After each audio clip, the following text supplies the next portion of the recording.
little things and more. Let the good times roll. নমস্কার, আমি অনিন্দিতা আর আমার চ্যানেল লিটল থিংস অ্যান্ড মোরে সবাইকে স্বাগত। আজকে তোমাদের জন্য এনেছি একটা রেসিপি।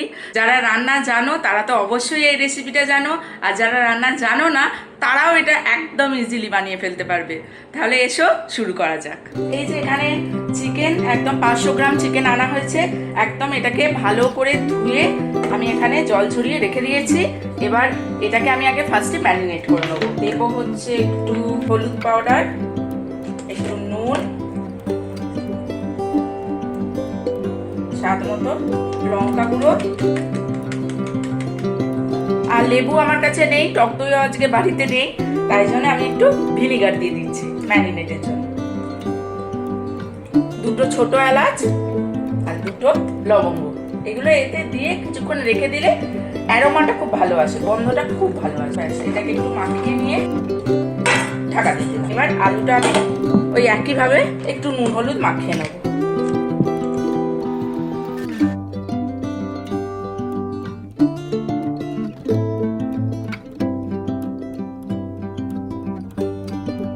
এবার এখানে উপকরণগুলো তোমাদের একটু বলে দিই। আমরা একটু বেশি ঝাল খাই, তাই জন্য লঙ্কা একটু বেশি নিয়েছি আমরা, 10-15টা। এটা যে যার স্বাদ মতো নিয়ে নেবে, যেরকম যে ঝাল খাও। এক টুকরো আদা, 3টে পেঁয়াজ, 2টো টমেটো আর এতগুলো রসুন। রসুনটা কিভাবে ছাড়াতে হয়, রসুন ছাড়াতে আমাদের সবারই বিরক্ত লাগে, তো রসুনটা কিভাবে ছাড়াতে হয় আমি তোমাদের একটা টেকনিক বলে দিতে পারি, তোমরা দেখতে থাকো।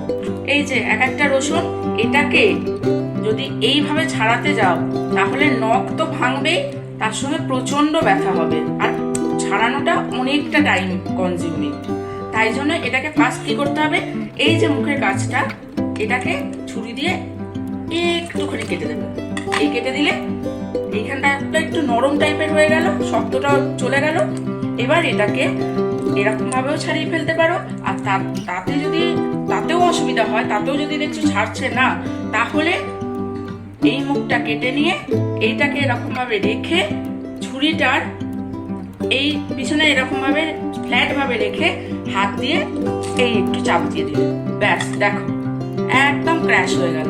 এবার এটাকে তুমি একদম ইজিলি পিল অফ করে নাও, এক মুহূর্তে হয়ে যাবে, ব্যাস এই যে হয়ে গেল। এবার এটা তুমি ছোট করে কেটে নাও বা মিক্সিতে দিয়ে বেটে নাও, কোনো অসুবিধাই নেই। আমি আর একটা একটু দেখিয়ে দিচ্ছি। এই যে গোটা রসুন, এর যে এই মুখের অংশটা, এই যে শক্ত মতো অংশটা, এটা প্রথমে ছুরি দিয়ে কেটে নিতে হবে। তারপর ছুরিটাকে এরকম ভাবে ফ্ল্যাট ভাবে রসুনের উপর রেখে হাতের এই তালুর অংশটা দিয়ে চাপ দিয়ে দিলে, ব্যাস হয়ে গেল। এই দুটো রসুন ছাড়াতে আমার 5 মিনিটের উপর লেগে যেত, সেটা আমার 1 মিনিটেরও কম লাগলো। আশা করি তোমাদের ভালো লাগবে। এখানে সব কাটাকুটি হয়ে গেছে। পেঁয়াজটা আমি এখানে রাফলি কেটেছি, এখানে টমেটো, লঙ্কা, আদা, রসুন, আর এই পেঁয়াজটা একদম ছোট ছোট করে কেটেছি, আর এই রসুনটা একদম ছোট ছোট করে। এই দুটো তেলে দিয়ে হবে, আর এইগুলো সব একসঙ্গে আমি মিক্সিতে বেটে নেবো। অল্প একটু টমেটো আমি দেবো বেটে দেওয়ার জন্য, মিক্সিতে আগে ব্যাটা হয়ে যায়। এখানে আমি 2 জায়গায় তেল দিয়ে দিয়েছি, একটাতে আগে মশলা কষাবো আর এটাতে ততক্ষণে আলুটা ভেজে। তেলটা গরম হয়ে গেছে, এতে আমি আগে কিছু গোটা মশলা দিয়ে দেবো, দারচিনি, 4-5টা লবঙ্গ, দিতে ছোট এলাচ। এর মধ্যে দেবো প্রথমে কেটে রাখা, ছোট ছোট করে কেটে রাখা পেঁয়াজটা। গ্যাসটাকে একদম স্লো করে দেবো, স্লো করে ছেড়ে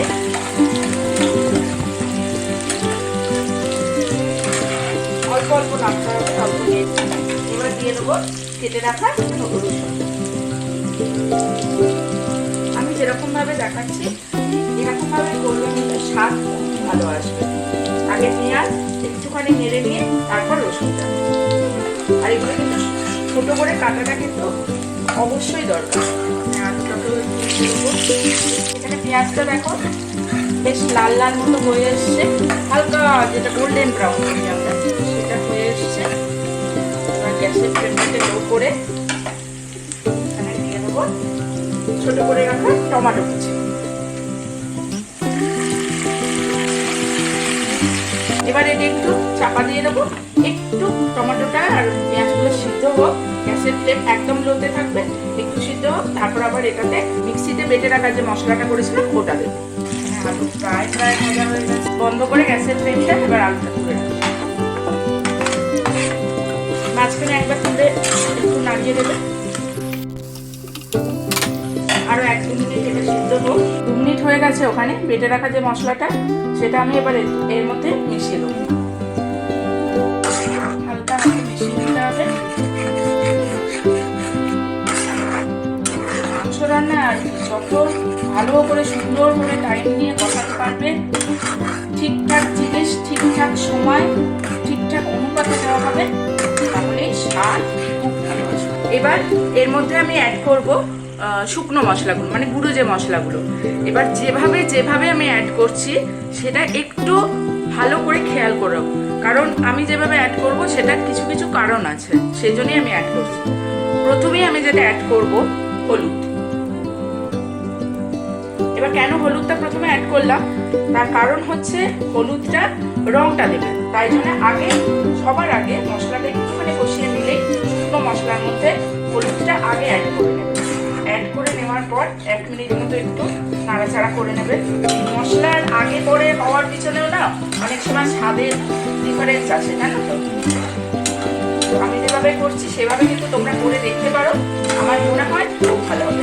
নুন, কেন নুন দেবো এরপরই, তার কারণ এক তো কাঁচা নুন খাওয়া উচিত নয়, দ্বিতীয় নম্বর যেটা মেন কারণ সেটা হচ্ছে এই এত কিছু মশলা দিলাম, তার মধ্যে থেকে যে জলটা আছে সেটা কিন্তু এই নুনটা দেওয়ার পর পুরোটা বেরিয়ে যাবে। পরিমাণ মতো দিয়ে দিলে ওই 1.5 থেকে 2 চামচ মতো কাশ্মীরি রেড চিলি পাউডার 1 চামচ মতো, আর তার সঙ্গে একটু অ্যাড করবো, এটা একসঙ্গেই দেওয়া যেতে পারে, নর্মাল রেড চিলি পাউডার। এটা কাশ্মীরি, এটা নর্মাল। এরপর যেটা অ্যাড করবো সেটা হচ্ছে জিরে 1.5 চামচ মতো আমি দিলাম জিরে পাউডার, ধনে পাউডার। ধনে পাউডার কিন্তু একদম ঠিকঠাক করে দিতে হবে, একটু বেশি হয়ে গেলে কোনো অসুবিধা নেই, কিন্তু কম হওয়া যাবে না, নাহলে কিন্তু স্বাদ ভালো আসবে না। আমি 2 চামচ মতো দিয়ে দিলাম এখানে ধনে পাউডার। এইটা রংটা কি সুন্দর এসে দেখেছো। এবার ঠিক এই অনুপাতে মেশাবে, যেরকম আমি বললাম সেই অনুপাতে, আর সেই ধারাবাহিকতায়, মানে হলুদের পর নুন, নুনের পর লঙ্কা গুঁড়ো, লঙ্কা গুঁড়োর পর জিরে ধনে, ঠিক এইভাবেই মেশাবে। ভালো দেখবে, খেলে কিন্তু খুব ভালো টেস্ট হবে। রান্নার তো শিল্প অবশ্যই, তার সঙ্গে কিন্তু অনেকটা সায়েন্সও মিশিয়ে আছে। সেইগুলোর প্রপোর্শন, পরিমাণ আর কি ঠিকঠাক জায়গায় ঠিকঠাকভাবে ইউজ করলে রান্না সুন্দর হতে আর সুস্বাদু হতে পারবে। তার সঙ্গে তো অবশ্যই থাকতে হবে ভাতটা। আমার যে তেল ছেড়ে দিয়েছে, আমি এরপর মেশাবো একটুখানি 2-4 দানা চিনি। কেন চিনি অনেকেই বলবে খারাপ, ভালো নয়, কিন্তু সবকিছু স্বাদ প্রপোর্শন ঠিক রাখার জন্য 1-2 চামচ চিনি একটু ভালো লাগে, আর তার সঙ্গে রংটাও আসে, ক্যারামেল হয়ে যায় চিনিটা। আচ্ছা, অনেকেই বলবে যে তুমি তো মাংস দেখাচ্ছ, অনেকে মাংস খায় না, তারা কি করবে? তো ভেজিটেরিয়ানের জন্য কিন্তু এই সেম ভাবে মাংসের জায়গায় তোমরা পানির ইউজ করতে পারো, পানির দিয়েও কিন্তু করতে পারো, ভীষণ ভালো খেতে হবে। তেল ছেড়ে দিয়েছে, এবার আমি এতে অ্যাড করবো হচ্ছে ম্যারিনেট করে রাখা মাংসটা। সুন্দর করে এবার এটা করে নিতে হবে মাংসের মশলাটা দিয়ে না। যেহেতু আমি আলুটাকে সেদ্ধ করিনি, শুধু এমনি কেটে নুন হলুদ মাখিয়ে ভেজেছি, তো সেদ্ধ তো এটা হয়নি, এটা মাংসের সঙ্গে আমি দিয়ে দেবো। এটাও কষতে কষতে এটাও হালকা হালকা সেদ্ধ হয়ে যাবে। যেহেতু মাংসটা আমরা বেশি ঝোল করছি না, একটু কারি করে রাখবো, কারণ আমরা কারিটাই ভালোবাসি খেতে, তো আলুটা আমি এখানেই দিয়ে দিলাম। যারা ঝোল ঝোল করবে তারা কিন্তু আলুটা একটু পরেও দিতে পারে। 4-5 মিনিট কষিয়ে নিয়ে তারপর হালকা হালকা করে জল দিতে হবে। কষাতে কষাতে যদি দেখো যে নিচের দিকটা লেগে যাচ্ছে, তাহলে অল্প অল্প করে জল দিয়ে সেটা আবার কষাবে। 5 মিনিট 6 মিনিট থেকে 8 মিনিট মতো কষিয়ে নেবে। কষানোর পর অল্প জল দিলে ঢাকা দিয়ে দিতে হবে। যারা আলু খাও না তারা কিন্তু আলুটাকে স্কিপ করতে পারো, অনেকেই তো খাও না, শুধু এই চিকেনটা দিয়েও কিন্তু এই মশলাটা দিয়ে চিকেনটা করা যাবে। ব্যাস হয়ে গেছে, এবার কষানো প্রায় প্রায় ডান। দারুণ, অবশ্যই বানিও, কিন্তু এটা সবাই বানাতে পারবে। যারা হোস্টেলে থাকো, সবসময় বাইরের খাবার না খেয়ে একদিন সবাই মিলে এরকম আমার রেসিপিটা দেখে পিকনিক করে ফেলো না। এবার এটার মধ্যে আমি অ্যাড করে দেবো জল। ব্যাস বসিয়ে দেবো, ফুটুক এটা ততক্ষণ। ব্যাস একদম আলুটা দেখি একবার, সুন্দর হয়ে গেছে। গ্যাস আমি এবার অফ করে দিলাম। একটুখানি গরম মশলা আর হয়ে গেল। সুন্দর হয়েছে না? একদম ঠিক মাংস দিয়ে রুটি, ভাত, পোলাও, ফ্রাইড রাইস, যার যেটা ইচ্ছে। আমি এবার প্লেটিং করে নিচ্ছি।